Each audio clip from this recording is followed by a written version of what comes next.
Hello, welcome back to magazine Mitra. और अब हम कवर करने जा रहे हैं सितंबर महीने की जो मैगजीन है विजन आईएएस की, उसके इकोनॉमी के तीसरे पार्ट को, यानी ये लास्ट पार्ट है इकोनॉमी का। तो जो लोग नए आए हैं, मैं बता दूं कि इससे इसी के साथ में हम नवंबर और क्योंकि अभी नवंबर तक की मैगजीन आई है और इसके अलावा अक्टूबर की भी मैगजीन्स को पैरेलली कवर कर रहे हैं। आप जाके चैनल की प्लेलिस्ट वाली लिस्ट में जाके इन सबको भी देख सकते हैं। ठीक है। तो पहला हमारा आर्टिकल है संक्षिप्त सुर्खियों में राज्य वित्त रिपोर्ट 2022-23। तो हुआ क्या है, देखो सबसे पहले आपको याद रखना है कि किसने जारी की है। तो ये की है कैग ने जारी। ठीक है। तो हो सकता है कोई मंत्रालय आपको दे दे या कुछ और दे दे, तो प्रीलिम्स में आपको याद रखना है अब, क्योंकि निकट वैसे भी है प्रीलिम्स। तो कैग ने राज्य वित्त रिपोर्ट जारी की है। और हुआ क्या है, इसमें 10 साल का, यानी 2013 से लेके 2023 तक का जो भी डेटा है, जो मानदंड हैं राज्यों के, उन सबको विश्लेषण करके एक रिपोर्ट बताया है। एक्चुअल में ये अपने तरह की पहली रिपोर्ट है। देखो मैं बताता हूँ होता क्या है कि हमारा देश जो है कितना कर्ज ले सकता है अपने जीडीपी के रेशो में। तो उस सब को निर्धारित करके बताया कि अभी क्या हालत है, होना कितना चाहिए। तो देखो 2022-23 में जो है राज्यों का कुल ऋण जीडीपी का 22% था। अगर हम एफआरबीएम की जब हम रिपोर्ट देखते हैं, तो उसके उसके हिसाब से ये होना चाहिए पूरे राज्यों का मिला के 20%, और सेंटर कर ले सकता है 40% तक। पर देखने वाली बात ये थी कि राज्यों का कितना पहुंच गया है, 22%, 22.17%, इससे भी ऊपर है। तो एफआरबीएम कितना कहता है कि देखिए भाई 20% होना चाहिए, और सेंटर का मैंने बता दिया इसमें नहीं दे रखा, 40%। इसके टोटल 60% ले सकते हैं ना। तो ऋण जीडीपी अनुपात क्या था, तो ऋण जीडीपी अनुपात क्या होता है, अगर जिस भी देश की जितनी जीडीपी है और कितना ऋण है, सपोज करो 10 रुपये जीडीपी है, 5 रुपये ऋण है, तो 1:2। तो इस तरह से ऋण जीडीपी अनुपात कितना है, सबसे ज्यादा दर्ज किया गया है पंजाब में, इसके बाद में नागालैंड में। ये कितना होना चाहिए, और कितना, 33%। तो इतना हालत हमारी जो है खराब हो चुकी है देखने दें तो। राजकोषीय घाटा, 28 के 28 राज्य जो हैं, देखो कई बार ऐसा होता है कि हम जब एलिमिनेशन टेक्निक्स पढ़ते हैं ना प्रीलिम्स में, तो हम कई बार इन इन चीज़ों को सोचते हैं कि यार जितनी भी एक्सट्रीम चीज़ें आ जाए ना, तो उसको कहीं ना कहीं गलत कर देना चाहिए। लेकिन ये ध्यान देने वाली बात है कि सभी के सभी जो राज्य हैं, उनमें कहीं ना कहीं राजकोषीय घाटा दर्ज किया गया है, और ये सभी में है, ये याद रखना। गुजरात में क्या है, 0.76, यानी थोड़ा कम है। थोड़ा क्या, काफ़ी कम है। वहीं हिमाचल प्रदेश में हम जाकर देख रहे हैं तो 6.36। लेकिन ये होना कितना चाहिए, 3.5% के आसपास होना चाहिए, और लगभग डबल हम पहुंच जा रहे हैं। तो कहीं ना कहीं देखने वाली बात है कि हालत कैसे ख़राब है, या कहीं ना कहीं कितना मिसमैनेजमेंट हो रहा है एक तरह से, है ना।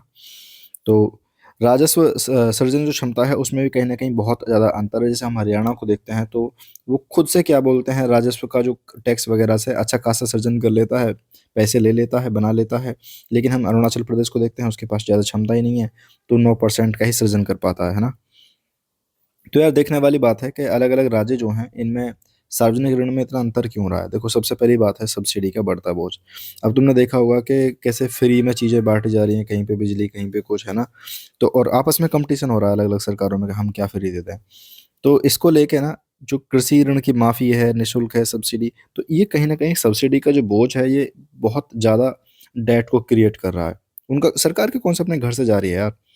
तो उच्च प्रतिबद्ध व्यय कि देखो कई बार क्या है कि हमारे पास में इतने सारे खर्चे तो अपने आप ही हैं सरकार के ऑटोमेटिक, जिसमें कुछ मतलब कुछ पैसा जनरेट भी नहीं होने वाला। जैसे हमें अपने जो भी कर्मचारी हैं उनके वेतन देने हैं, मजदूरी वगैरह देनी है, तो ये भी देखते हैं कि राजस्व वैसे 42% से ज़्यादा तो हमारा इस पे ही खर्च हो जा रहा है। इसके अलावा हमारे पास में ना कहीं राजस्व को लाने के जो पैसे हैं ना, राजस्व क्या है मैं बता रहा हूँ, एक तरह से सरकार की जो आय है, सरकार के खाते में जो पैसा आता है उसको राजस्व बोलते हैं, अलग-अलग तरह से ना। तो वो भी बहुत ज़्यादा लिमिटेड हैं यार। तो बहुत अधिक निर्भर हैं, क्या बोलते हैं, राज्य जो हैं केंद्र के ऊपर, कि भाई ये केंद्र सरकार है, मोदी जी हैं, ये रेवड़ियाँ देंगे बाकी सब राज्यों को, तब जाके हम खर्चा कर पाएँगे। तो उनके खुद के जो बेचारों के एसेट्स हैं ना, वो बहुत कम है। वार्षिक उद्योग सर्वेक्षण एएसआई के परिणाम भी जारी किए गए हैं, जो हमारी दूसरी रिपेट रिपोर्ट है। तो इसमें क्या है, जो हमारी मॉस्पी है, यानी सांख्यिकी और कार्यक्रम कार्यान्वयन मंत्रालय, इसने इसके परिणाम जारी किए हैं। तो हालांकि इस पे हम पहले भी आर्टिकल में बात कर चुके थे, चर्चा में रहता ही है। तो इसका उद्देश्य क्या है, जो भी हमारा विनिर्माण वाला सेक्टर है ना, यानी सेकेंडरी सेक्टर है। तो जिनको नहीं पता, तीन तरह के सेक्टर होते हैं, प्राइमरी, सेकेंडरी, टर्सरी होते तो दो और भी हैं पर इंपॉर्टेंट यही है। पहला क्या है, वही जो जिसमें एनवायरनमेंट से रिलेटेड सीधे जो एग्रीकल्चर से रिलेटेड चीज़ें होती हैं। इस पे क्वेश्चन भी आ चुका है प्रीलिम्स में कि कौन सा किससे रिलेटेड है। सेकंड में जब हम चीज़ों को कुछ बनाते हैं, मैन्युफैक्चर करके आइटम बना रहे होते हैं। और टर्सरी में होता है जो सर्विस सेक्टर होता है, यानी कुछ हम क्रिएट नहीं कर रहे, बस सर्विस दे रहे हैं, पढ़ा रहा हूँ जैसे मैं तुम लोगों को। तो इन सब में जो भी बदलाव आए हैं, इन सब का एक बार अध्ययन करना इसका काम था रिपोर्ट का। और इस रिपोर्ट को जो भी हम ये वार्षिक उद्योग सर्वेक्षण है, इसको हर साल जारी करते हैं। किस पे? सांख्यिकी संग्रहण अधिनियम इसके तहत आयोजित करते हैं। किस किस को शामिल करते हैं इसमें? तो समझो जो भी कारखाना अधिनियम के तहत पंजीकृत कारखाने हैं उन सबको। इसके अलावा बीड़ी सिगार श्रमिक अधिनियम के तहत जो भी बीड़ी सिगार वगैरह की इकाइयां हैं, इनको भी करते हैं। और ऐसे विद्युत उपकरणों को भी जो केंद्रीय विद्युत प्राधिकरण के पास नहीं है, यानी कुछ विद्युत उपकरण ऐसे भी हैं जो यहाँ पे होते होंगे ना, तो समझो। तो ऐसे जितने भी उपक्रम हैं उनको। अब आते हैं किसको शामिल नहीं किया जाता है, ये बहुत इंपॉर्टेंट है। ये आपको पता होना चाहिए कि वैसे भी क्वेश्चंस यूपीएससी की आदत है कि एक्सेप्शंस में से निकाल के पूछ लेता है कंफ्यूज करने के लिए। तो देखो, जो भी रक्षा प्रतिष्ठान है, तेल भंडारण है, आपको लग रहा होगा कि नेशनल इंटरेस्ट के लिए बहुत ज़्यादा इंपॉर्टेंट है ये। वितरण डिपो है, रेलवे वर्कशॉप है, गैस भंडारण है, तो ये जो विभागीय इकाई वगैरह है ना, इनको इस सर्वेक्षण में शामिल नहीं किया जाता है। तो ये किस लेवल पर तैयार करते हैं? राज्यों के जो प्रमुख उद्योग हैं, इन सब पे जो स्तर है उस पे हम तैयार करते हैं। तो इस सर्वेक्षण में कुछ कुछ वर्ड्स यूज हुए हैं, एक बार उनको समझ लेते हैं। पहला वर्ड है सकल मूल्य वर्धन। तो देखो भाई, मैं समझा दूं। सकल मूल्य वर्धन का मतलब है टोटल कितना बढ़ा। जैसे सपोज करो, अ, आपने गेहूं लिया और गेहूं को लेके गए इकट्ठा करके, और आपने क्या काम करा, इसकी मैगी बना दी या फिर ब्रेड बना दिया। तो 5 रुपए का गेहूं लिया आपने, और उसी 5 रुपए की कीमत वाले गेहूं से आपने 15 रुपए का ब्रेड बना दिया। तो टोटल कितने रुपए बढ़ गए इस पे? तो 5 रुपए पे बढ़ गए 10 रुपए। तो 10 रुपए हमारा जो है ना, वो है सकल मूल्य वर्धन। ठीक है। तो उत्पादन प्रक्रिया से उत्पन्न अतिरिक्त मूल्य को सकल मूल्य वर्धित कहा जाता है। कुल आउटपुट में से कुल इनपुट को घटा देते हैं। ठीक है। अब समझ लो निवल मूल्यवर्धन क्या है। निवल मूल्यवर्धन का मतलब है कि जब आप इस 5 रुपए से 10 रुपए का या 15 रुपए का ब्रेड प्रोड्यूस कर रहे थे, तो इसमें कहीं ना कहीं आपका 2 रुपए की कोई और भी चीज़ आ गई। जैसे सपोज करो कोई चीज़ घट गई या कुछ और एक्स्ट्रा चीज़ ऐसी हुई थी, तो इसमें हम क्या करेंगे? 2 रुपए की आपकी मशीनरी खराब हो गई, ऐसा मान लो ना, मशीनरी घिस गई। तो क्या हुआ? 15 रुपए में से 5 ये गए और 2 भी घटा दो उनको, तो 10 वो बचे थे, 8 रुपए हो गया निवल मूल्यवर्धन। स्थायी पूंजी यानी फिक्स्ड कैपिटल किसे कहते हैं? देखो यार, ऐसी पूंजी जो भी क्या बोलते हैं, स्थायी होती हैं, अचल होती हैं, और उनका एक समय के बाद में कीमत घटती जाती है, फिक्स्ड कैपिटल कहलाती हैं। फॉर एग्जांपल, तुम्हारा लैंड है, या तुमने कारखाना लगाया है, या तुमने कोई मशीन खरीदी है, तुमने कोई गाड़ी खरीदी है, तो ये सारी चीज़ें जो है ना, स्थायी कैपिटल है, फिक्स्ड कैपिटल है। समझ गए ना? जिसका मतलब एक समय के बाद में मूल्य ह्रास वगैरह होता है। मूल्य ह्रास का मतलब है मूल्य का कम हो जाना। सर्वेक्षण के जो कुछ बिंदु हैं उन्हें एक बार देख लेते हैं। ये डेटा बेसिकली याद करने के लिए है। जैसे कि जीवीए, सकल मूल्यवर्धन, अब हम समझ चुके हैं कि ये क्या है। तो इसमें 5 हैं। जो 5 उद्योग हैं वो टॉप कर रहे हैं। जैसे हमारा आधारभूत धातु, मोटर वाहन, पेट्रोकेमिकल्स। देखा होगा आपने, जब भी हम आईआर पढ़ते हैं तो इसका इन सब चीज़ों को सबसे ज़्यादा हम एक्सपोर्ट करते हैं। खाद्य उत्पाद और औषधि उत्पादन। रोजगार देने वाले के मामले में 5 राज्य कौन कौन से हैं? तमिलनाडु है, गुजरात है, महाराष्ट्र है, उत्तर प्रदेश है। तो अगर आप पीसीएस की तैयारी कर रहे हैं, यूपी की कर रहे हैं, तो यूपी का याद रखना। बाकी हिंदी बेल्ट में तो इसमें से यूपी है ही। सकल मूल्यवर्धन जीवीए, इसमें क्या है कि पिछले वर्षों में कितना हुआ है? 11% की वृद्धि हुई है। औद्योगिक उत्पादन क्या है? 5% से वृद्धि दर्ज की गई है इसमें भी। नियोजित कर्मचारियों में प्रति व्यक्ति औसत पारिश्रमिक जो है, उसमें भी कहीं ना कहीं 5.5% की वृद्धि करी गई है। अगला हमारा आर्टिकल है औद्योगिक पार्क रेटिंग प्रणाली से रिलेटेड। तो इसमें क्या है, देखिए, केंद्रीय वाणिज्य और उद्योग मंत्रालय। आपको हर चीज़ का ना मंत्रालय याद रखना है। वैसे कॉमन तो ये रहता है कि ज़्यादातर यूपीएससी जो पूछता है उसमें मंत्रालय गलत दे देता है वो। तो इसकी तीसरी की शुरुआत करी गई है। इसका मतलब है इससे पहले 2 और हो चुकी हैं। बिल्कुल, 2018 में इसको शुरू किया गया था। और 2.0 की शुरुआत 21 में करी गई थी। अभी हम 25 में चल रहे हैं, मतलब अब तो 26 में है। तो अब शुरू की है 3.0 की। तो इसमें करते क्या है, देखिए, इसके अंतर्गत हम देखते हैं कि जो भी है, संधारणीय कितना है, कोई भी हमारा जो उद्योग है, हरित अवसंरचना कैसी है, वहाँ पे लॉजिस्टिक कनेक्टिविटी कैसी है, क्या उसका डिजिटलाइजकरण कर रहे हैं या नहीं कर रहे हैं, या हम कौशल वगैरह बढ़ा रहे हैं लोगों के अंदर, नहीं कर रहे ना। तो ये सारी चीज़ें होती हैं। तो इसके बारे में थोड़ा पढ़ लेते हैं, शॉर्ट में ही है। तो भारत का जो औद्योगिक परितंत्र है उसको सशक्त बनाना हमारा काम है। उसको बनाने के लिए हम क्या करेंगे? कंपटीशन। कंपटीशन कैसे होगा कि हमने एक रेटिंग बनाया कि देखो भाई, तुम्हारा पार्क जो है इस लेवल से काम कर रहा है, तुम्हारा इस लेवल से काम कर रहा है।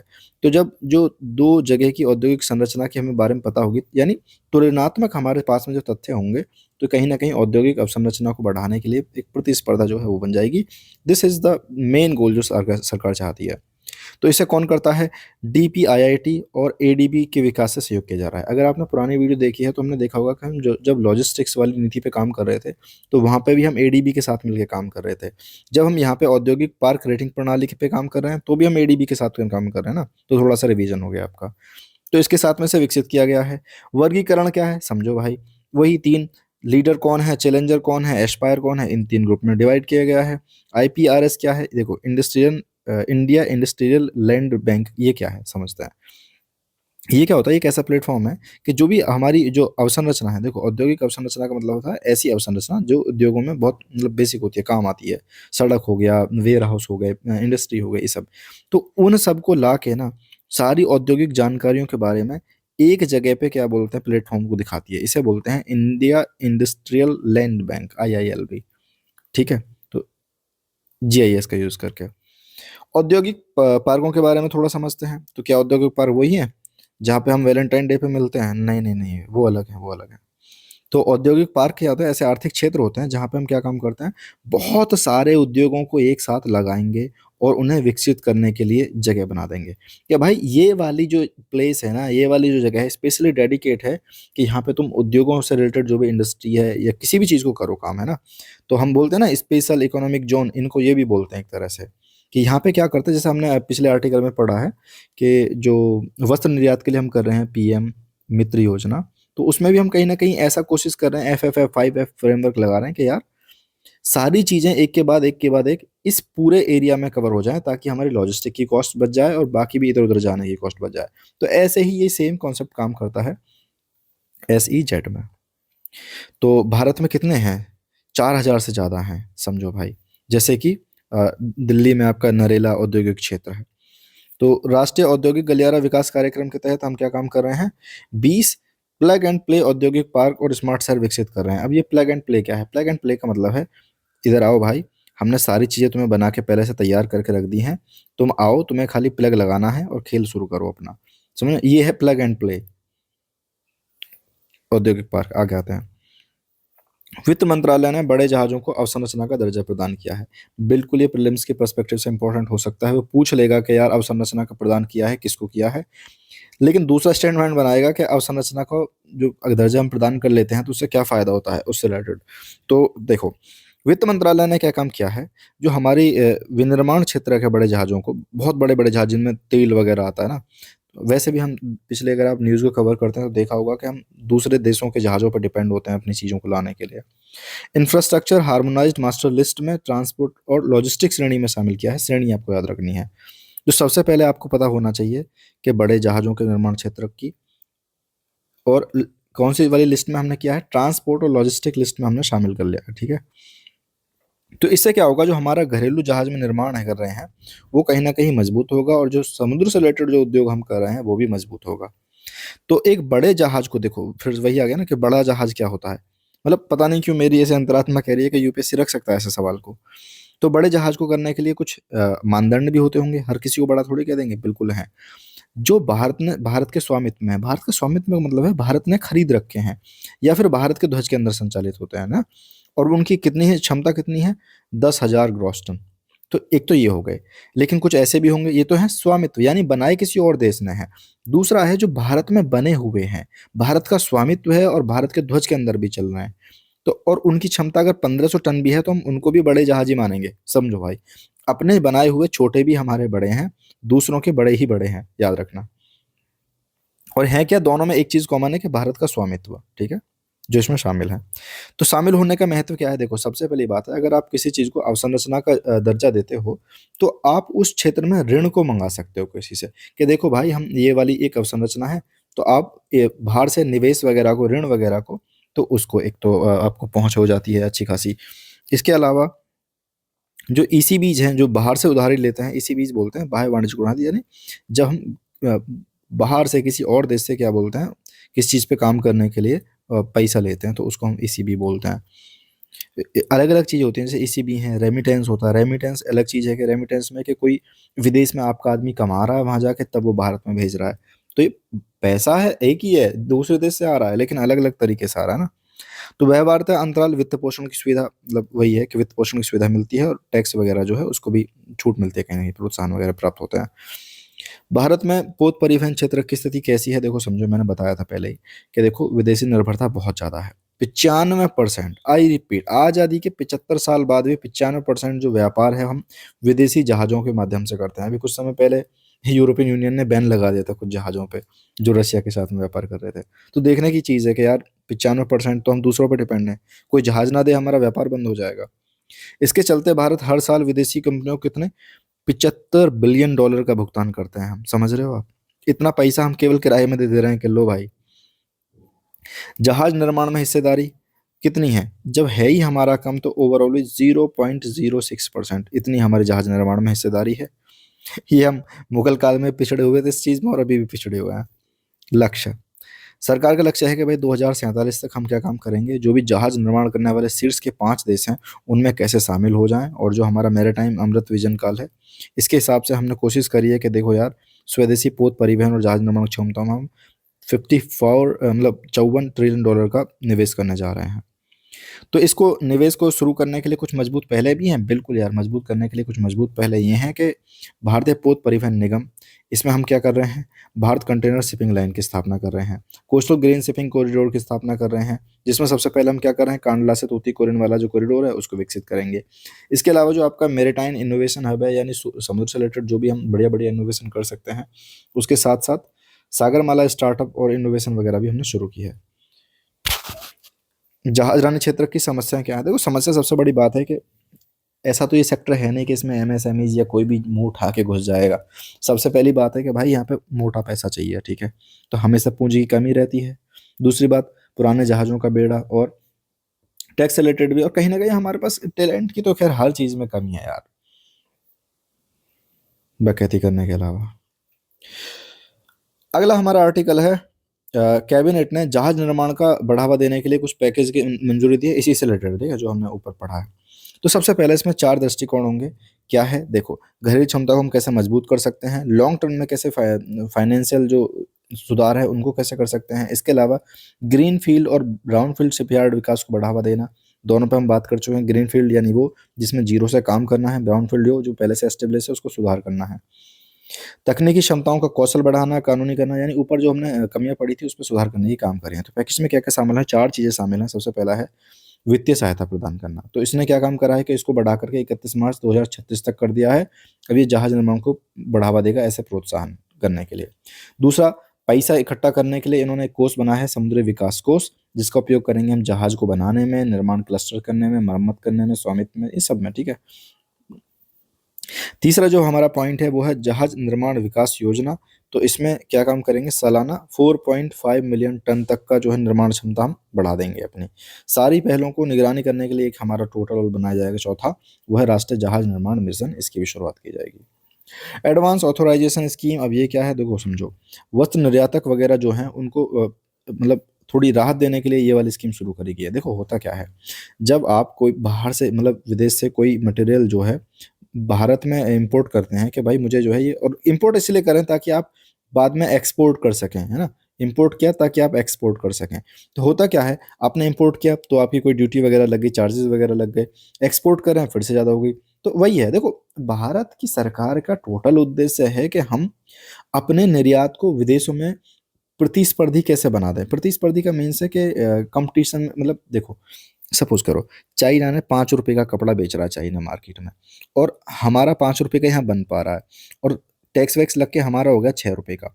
तो हमारी कोशिश रहती है कैसे ₹1 सरकार सपोर्ट कर दे लेकिन तुम बेच पाओ, ताकि विदेशों में हमारा निर्यात अच्छा खासा हो सके। क्योंकि बेसिक सी बात है, विदेश में निर्यात अच्छा होगा, मोटा पैसा आएगा, पैसा आएगा तो बाकी काम करेंगे। तो ये इसी के बारे में है। देखो एडवांस ऑथराइजेशन स्कीम है क्या? देखो, तो ये एक निर्यात प्रोत्साहन कार्यक्रम है, निर्यात को प्रोत्साहन देने के लिए, यानी निर्यात उत्पाद में भौतिक रूप से शामिल होने वाली जो भी है शुल्क मुक्त आयात की अनुमति देता है। तो ये कहते हैं कि देखो यार, तुम जो भी इंपोर्ट एक्सपोर्ट करने के लिए जो भी इंपोर्ट कर रहे हो, इस पे जो भी शुल्क लग रहा है हम इसको खत्म कर दे रहे हैं, क्योंकि तुम जब बाद में तो पे करोगे ना जब यहाँ से निकल के जाएगी चीज़ें। तो इसके लिए क्या है, अनिवार्य गुणवत्ता नियंत्रण आदेश के अनुपालन की कोई आवश्यकता नहीं होती है। कोई दिक्कत वाली बात नहीं है।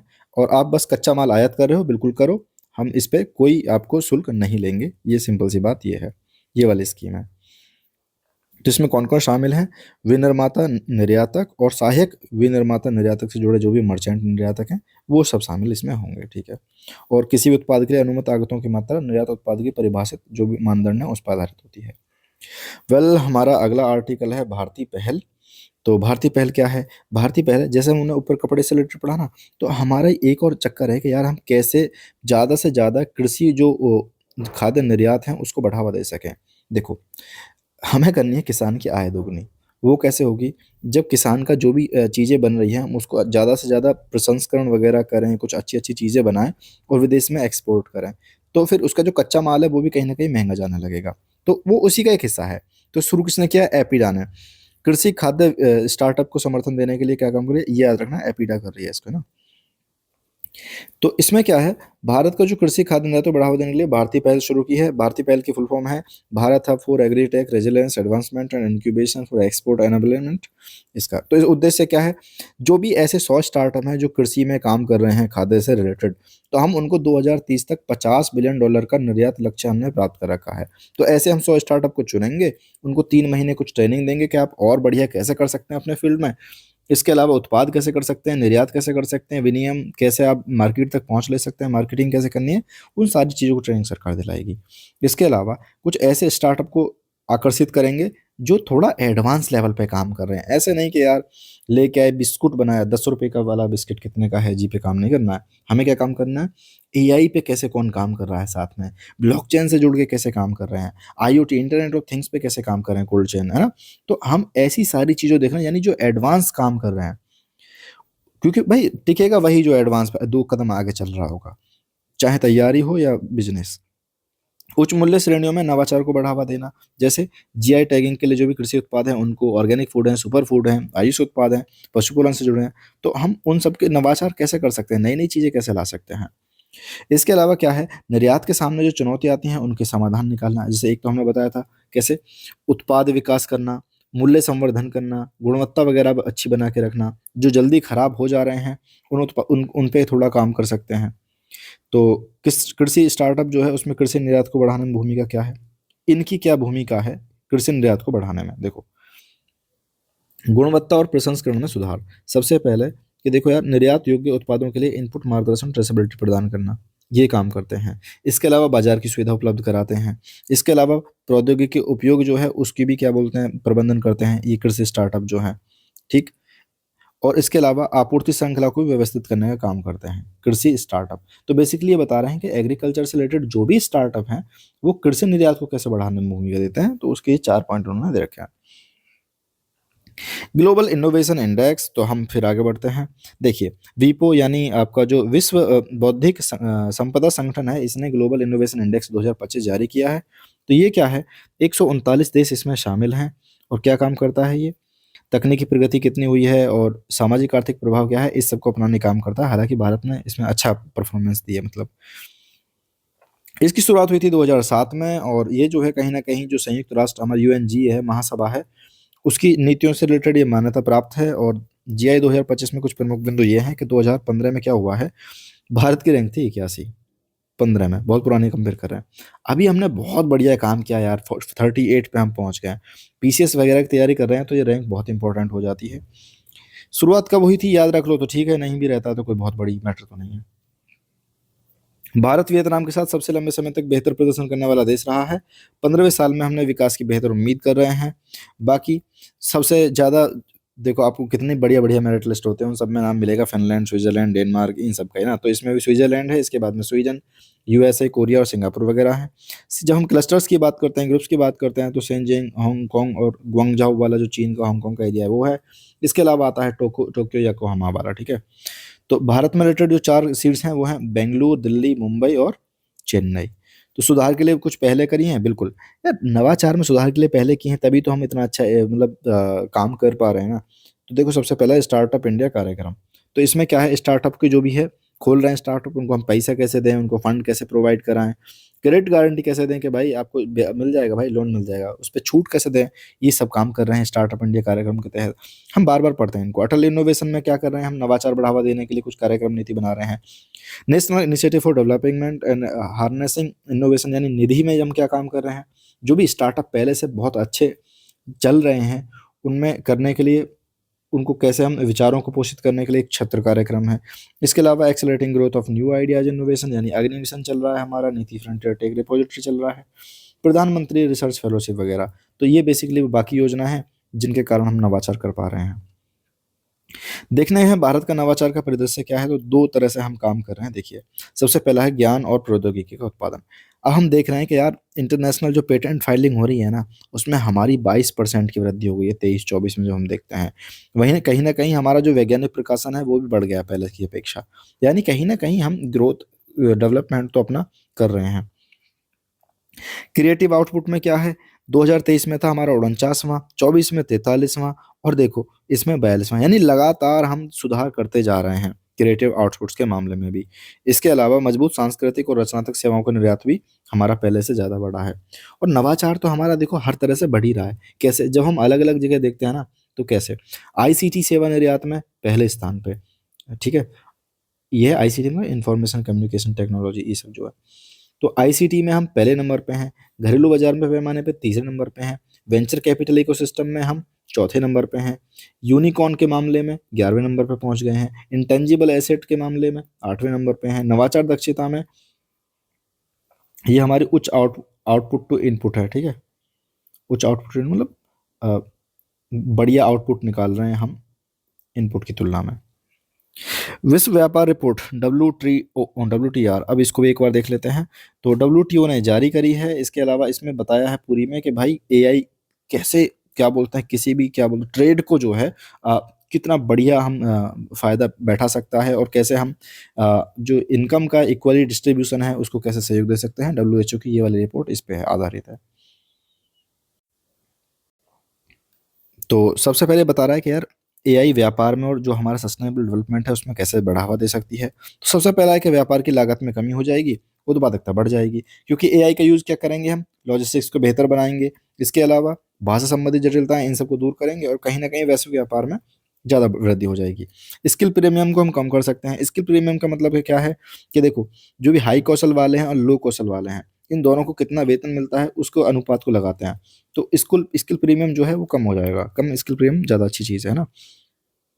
तो इससे क्या होगा, एआई के माध्यम से उच्च कौशल और कामगारों वालों किए जाने वाले कार्यों में कमी आने की उम्मीद है। क्योंकि यार सपोज करो एआई आ गया, एक एडिटर है जो काफ़ी स्किल्ड बंदा है, उसको हायर करना पड़ता है आपको कोई खास काम कराने के लिए। अब वही लो स्किल या मीडियम स्किल वाला भी एआई का यूज़ करके उस काम को कर सकता है, तो उनकी कहीं ना कहीं कमी आने की उम्मीद है। ज्ञान का प्रसार होगा। देखिए, जो भी अर्थव्यवस्थाएं व्यापार के लिए खुली हुई हैं, अगर वो एआई वगैरह का यूज़ करते हैं, डिजिटल चीज़ों का यूज़ करती हैं, तो आपस में जो पेटेंट वगैरह हैं वो भी एक दूसरों को सीमा पार पेटेंट हो जाएंगे, तो एक दूसरे देशों में जाएंगे, तो ज्ञान का प्रसार हो रहा है। विकास के कुछ कुछ नए पथ सामने आएंगे, जैसे कि खनिज, नवीकरणीय ऊर्जा, इन सबको हार्डवेयर वगैरह बनाएंगे, और डेटा संग्रहण, इनोवेशन सेंटर और इंटरनेशन, ये सब हब वगैरह बनेंगे, तो विकास भी बनेगा। बेसिकली इसमें एआई की तारीफ करनी है आर्टिकल में, ऐसा पढ़ने के लिए कुछ खास नहीं है। कुछ चिंता है, बिल्कुल चिंता है। एआई का संदेह संकेंद्रण पहले भी हम पढ़ चुके हैं कि देखिए यार एआई जो भी चलाने वाले हैं ना, वो कहीं ना कहीं ग्लोबल नॉर्थ के देश हैं, अमीर देश हैं। कुछ कुछ देश हैं जिनको, कुछ कुछ इकोनॉमी है, कुछ कुछ देश हैं जिनको एआई का फायदा बहुत ज़्यादा मिल रहा है, बाकी हम सबको उतना नहीं मिल पा रहा है, यानी फर्स्ट मूवर है वो कहीं ना कहीं। इसके अलावा बाजार में श्रम व्यवधान है कि यार देखो, अभी हमने पढ़ा ना ऊपर, तो ऐसा क्या होगा, कुछ कामगार बेचारे ऐसे होंगे जिनकी जॉब एआई खा जाएगा, तो उससे भी कहीं ना कहीं एक टेंशन वाली बात है। इसके अलावा हमारी एक अगली रिपोर्ट है इकोनॉमिक आउटलुक रिपोर्ट, जो कि ओईसीडी ने जारी की है। तो ये बता रहा है कि देखिए भाई, भारत की जो है ना जीडीपी है, उसने पहले अपनी कोई रिपोर्ट दी थी, इसको फिर से बढ़ा के कर दिया कि नहीं भाई 6.7% के आसपास रहेगी 2025 के लिए। तो इसका काम कुछ नहीं है, खाली बैठे रहते हैं, साल में 2 बार रिपोर्ट निकालते हैं। यस, साल में 2 बार रिपोर्ट निकालते हैं ओईसीडी वाले, इकोनॉमिक आउटलुक रिपोर्ट, और ये बताते हैं कि भाई जो भी रिपोर्ट है उसमें वैश्विक राष्ट्र रुझान किस तरह से काम करेंगे। इसके अलावा इसमें क्या क्या शामिल करते हैं, वही जीडीपी को देखते हैं, मुद्रास्फीति, रोजगार, व्यापार, निवेश, इन सबको शामिल करते हैं विश्लेषण में। और कहीं ना कहीं जो भी जोखिम वगैरह होते हैं उसको एक तरह से ये एक्सप्लेन करने का काम करती है। अगला हमारा आर्टिकल है पॉलीमेटेलिक सल्फाइड्स के बारे में। तो देखो भारत ने क्या काम किया है, कालबर्ग रिज, अगर बता रहा हूँ कालबर्ग रिज क्या है। अगर ये हमारा भारत है और ये हिंद महासागर है और ये आपके अरेबियन प्लेटो है, तो इस एरिया में है ये कालबर्ग रिज, ठीक है। तो भारत ने क्या काम किया है, ISA के साथ में, जो इंटरनेशनल सीबेड अथॉरिटी है, उसके साथ में 15 साल के हस्ताक्षर कर रहे हैं। तो उसमें क्या कहा गया है कि देखिए भाई, हम क्या काम करेंगे, भारत तीसरा है और PMS के लिए दूसरा सबसे बड़ा जो खोज का अनुबंध हमने किया है इंटरनेशनल सीबेड अथॉरिटी के साथ में। अब तक क्या है, भारत का तीसरा है। पहले कौन कौन से थे, तो पहला था मध्य महासागरीय बेसिन में पॉलीमेटेलिक नोडुल्स का यूज करके जो हिंद महासागर रिज में PMS के लिए अनुबंध, पिछला हमारा ये था, ठीक है। समझते हैं यार, ये पॉलीमेटेलिक नोड्यूल्स को मैग्जीन नोड्यूल्स कहते हैं, लेकिन है क्या ये, एक्चुअल में क्या है, ये चट्टान की एक संरचना है जो लोहे और मैग्नीज के हाइड्रोक्साइड से बनी हुई है। इसमें क्या होता है, ये सार्क के दांत वगैरह जो है इन सब के चारों ओर संचित हो जाती है। तो ये कहाँ पे है, हमने ये तो पढ़ लिया है। तो अब ये आपको ये और देखना है कि देखिए, पॉलीमेटेलिक जो सल्फाइड नोड्यूल्स है ना, इसकी खोज के लिए दुनिया भर में दिया जाने वाला पहला लाइसेंस है। लाइसेंस तो ICA देती है, लेकिन इसकी खोज के लिए जो कर रहे हैं वो हमारा पहला है। कार्लसबर्ग रिज का है, मैं बता चुका हूँ, अरब सागर और उत्तर पश्चिमी हिंद महासागर में ये 3 लाख वर्ग किलोमीटर के आसपास का जो एरिया है वो है। बाकी होता कहाँ है ये, भारत की और जो अरब की जो विवर्तनिक प्लेट है उसकी सीमा पर बनता है। वहीं पे एक द्वीप पड़ता है, रॉड्रिक्सन द्वीप, आपको मैप में इसकी पता होनी चाहिए। तो वहां तक ये विस्तारित है। इसके अलावा अफनासी निकेतन सागर, ये कहाँ पे है, तो भारत ने इसके लिए भी क्या बोलते हैं आवेदन किया है। अभी इसको हमें स्वीकृति नहीं मिली है कि भाई हमें यहाँ पे भी खोजनी है। तो इस क्षेत्र में खोज के लिए किसी और ने भी दावा किया है, बिल्कुल श्रीलंका ने भी दावा किया है। इसको पढ़ लो, ये प्रीलिम्स के हिसाब से बहुत इंपॉर्टेंट है। पॉलीमेटेलिक सल्फाइड क्या है, तो देखो सबसे पहले समुद्र के नितल पर पाए जाने वाला जो होता है ना, तांबा, जस्ता, सोना, चांदी, ये बहुत सारी धातुएं जो मिक्स होती हैं, इन सब से समृद्ध होता है ये।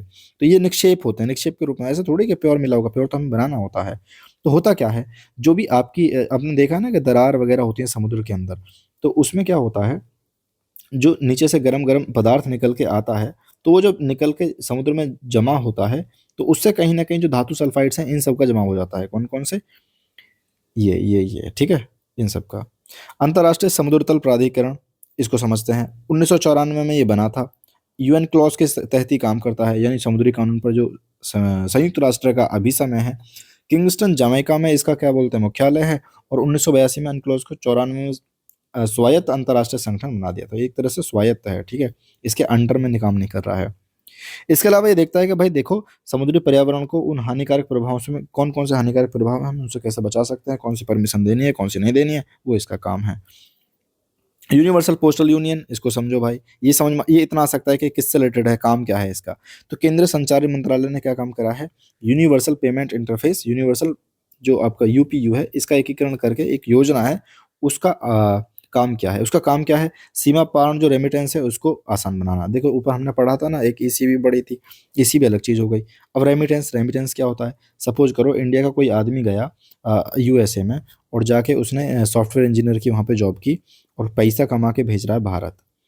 तो विदेश से जो पैसा आ रहा है भारत को, इसको बोलते हैं रेमिटेंस। एक्चुअल में इंडिया को बहुत ज़्यादा रेमिटेंस प्राप्त होता है दुनिया भर में। इसके बारे में थोड़ा पढ़ लेते हैं। जो आपका यूनिवर्सल पोस्टल यूनिट थी, 1974 में बनाई गई थी, संयुक्त राष्ट्र की एक विशेष एजेंसी है, मुख्यालय इसका बर्न में है। इसके अलावा ये दुनिया का दूसरा सबसे पुराना संगठन है। दुनिया का पहला सबसे पुराना अंतर्राष्ट्रीय संगठन कौन सा है, इंटरनेशनल जो टेलीकम्युनिकेशन यूनियन है, यानी अंतर्राष्ट्रीय दूरसंचार संघ जो है, वो पहला सबसे पुराना दुनिया का संगठन है। 1865 में बना था और ये 1874 में बना था। तो ये सबसे दूसरा पुराना है। भारत इसका सदस्य है, बिल्कुल सदस्य है।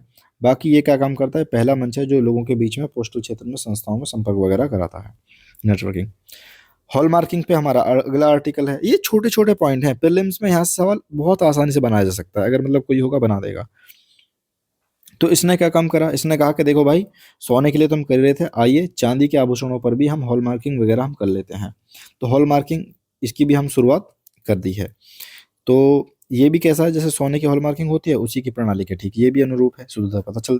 तो हॉलमार्किंग है क्या, देखो वही कोई भी खाली सोना चांदी नहीं, कोई भी जो बहुमूल्य धातु है, उसमें धातु की एक्चुअल मात्रा कितनी है, उसको आधिकारिक तौर पर रिकॉर्ड करने की प्रक्रिया है हॉलमार्किंग। ये पता लगाना कि भाई एक्चुअल में तो ठीक है, पर एक्चुअल में वो धातु है कितनी चांदी में, सोने में सोना कितना है, सोना कितना सोना है। यह उपभोक्ता अधिकारों के संरक्षण के साथ साथ आभूषण और इन सब की प्रामाणिकता, गुणवत्ता, सही पहचान को निश्चित करता है। ऐसा ना कि किसी के साथ धोखा हो जाए। आ जाओ, छोटी गंगा बोल के नाले में कूदा दिया।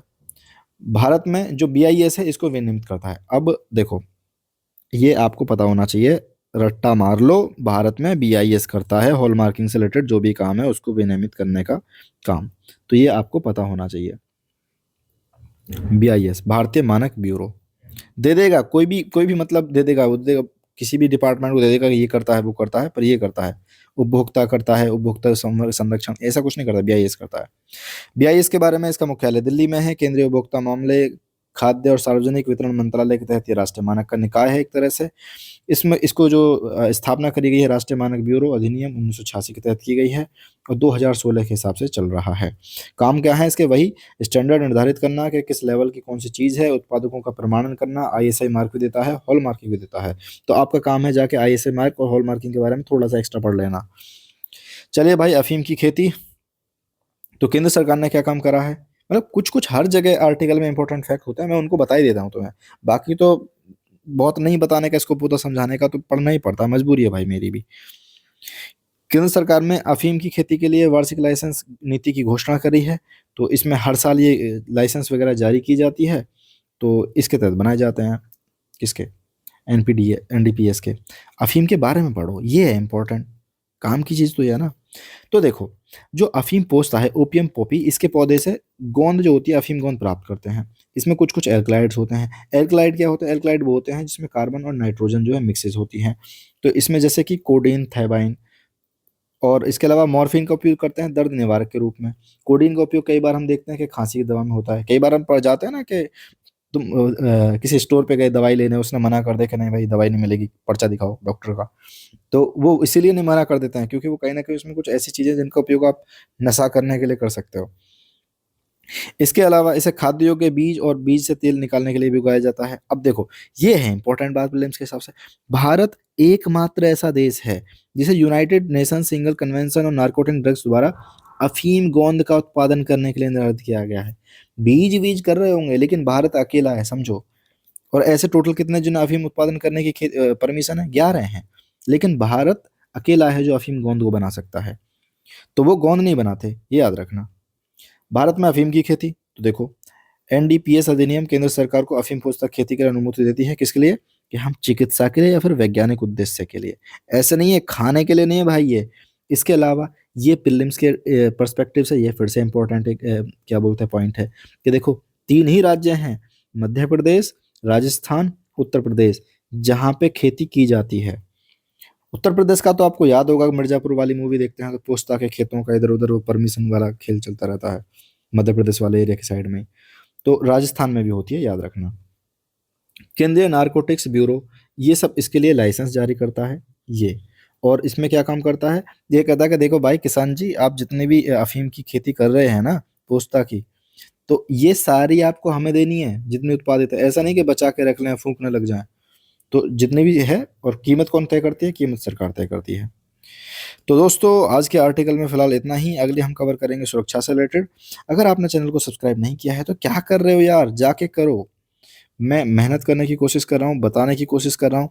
अगर आपको वीडियो स्लो लगती है हमेशा तो आप 2x पे मस्त देखा करो, जाके बाकी प्लेलिस्ट को भी चेक करो। प्रीलिम्स आने वाला टाइम ही कितना है, पहले करंट अफेयर निपटाओ, साथ में मैं कॉन्सेप्ट भी बीच बीच में कराने की कोशिश कर रहा हूँ। तुम लोग कमेंट करोगे तो हो सकता है मैं पॉलिटी या इकोनॉमी से रिलेटेड कुछ कुछ कोर कॉन्सेप्ट पे भी वीडियो बनाना शुरू कर दूँ। ठीक है, थैंक यू, बाय बाय, आज के लिए इतना ही।